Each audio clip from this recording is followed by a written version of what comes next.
નમસ્કાર, આપ જોઈ રહ્યા છો સ્પાર્ક ટુડે ન્યૂઝ। ધનતેરસ નિમિત્તે વડોદરા વેપાર વિકાસ એસોસિએશન દ્વારા ચોપડા પૂજન કરવામાં આવ્યું। ધનતેરસનો પવિત્ર દિવસ હોય વડોદરા વેપાર વિકાસ એસોસિએશન દ્વારા શહેરના વેપારીઓને હાર્દિક શુભકામનાઓ પાઠવવામાં આવી।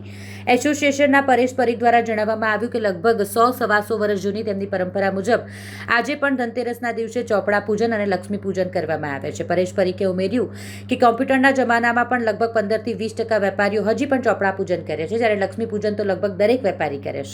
વર્ષો વર્ષથી તેઓ લક્ષ્મી પૂજનની સાથે શારદા પૂજન એટલે કે ચોપડા પૂજન પણ ખૂબ જ ભાવપૂર્વક કરે છે।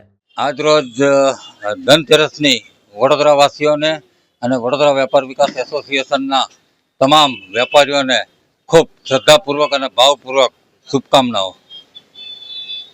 લગભગ 100-125 વર્ષ જૂની અમારી આ પ્રણાલિકા કે ચોપડા પૂજન અને લક્ષ્મી પૂજન, શારદા પૂજન અમે લોકો વર્ષોના વર્ષ આજે 5મી પેઢીથી અમે લોકો ચોપડા પૂજન અને લક્ષ્મી પૂજન જોડે કરીએ છીએ। કોમ્પ્યુટરના જમાનામાં પણ લગભગ હવે 15 થી 20% વેપારીઓ જ ચોપડા પૂજન કરે છે।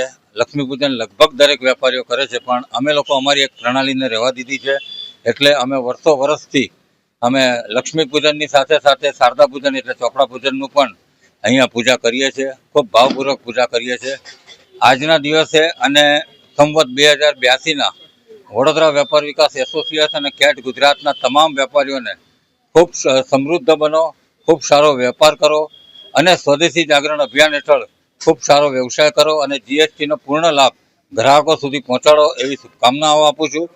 આગામી નૂતન વર્ષ અને દિવાળીની ખૂબ ખૂબ શુભકામનાઓ વડોદરા વેપાર વિકાસ એસોસિએશન તરફથી। આભાર।